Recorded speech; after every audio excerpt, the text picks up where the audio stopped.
अक्षय तृतीया इतना शुभ क्यों माना जाता है?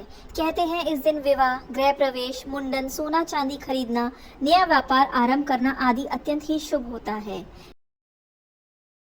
बिना पांचांग देखे कोई भी शुभ कार्य इस दिन हम शुरू कर सकते हैं, इसीलिए इसे अभिजीत मुहूर्त भी कहा जाता है। कुछ प्रमुख घटनाएं जो अक्षय तृतीया के दिन हुई थी, जो अक्षय तृतीया को विशेष बनाता है। कहते हैं भगवान विष्णु के छठे अवतार परशुराम जी का जन्म अक्षय तृतीया के दिन ही हुआ था, इसलिए यह दिन परशुराम जयंती के रूप में भी मनाया जाता है। कुछ मान्यताओं के अनुसार सतयुग और त्रेता युग की शुरुआत अक्षय तृतीया के दिन ही हुई थी। ऐसा माना जाता है कि इसी दिन स्वर्ग से गंगा का पृथ्वी पर अवतरण हुआ था। राजा भगीरथ की तपस्या के फलस्वरूप गंगा धरती पर आई थी। महाभारत ग्रंथ की रचना का प्रारंभ भी इसी दिन हुआ था। ऋषि वेदव्यास और भगवान गणेश जी ने मिलकर इस ग्रंथ की रचना की थी। कनकधारा स्त्रोत की रचना भी श्री शंकराचार्य के द्वारा इसी दिन की गई थी।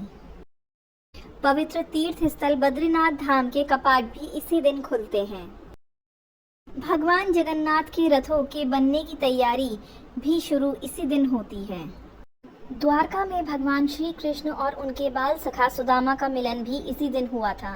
सुदामा ने कृष्ण भगवान से कुछ नहीं मांगा, फिर भी उन्हें अपार धन वैभव मिला था।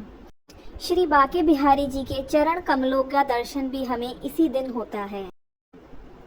वनवास के दौरान भगवान सूर्य ने युधिष्ठिर को अक्षय पात्र प्रदान किया था। इस पात्र में अनंत भोजन प्राप्त होता था और यह घटना अक्षय तृतीया के दिन ही हुई थी। इसी दिन भगवान शिव ने कुबेर को धन और वैभव का स्वामी नियुक्त किया था, इसलिए इस दिन धन की देवी लक्ष्मी की पूजा भी की जाती है।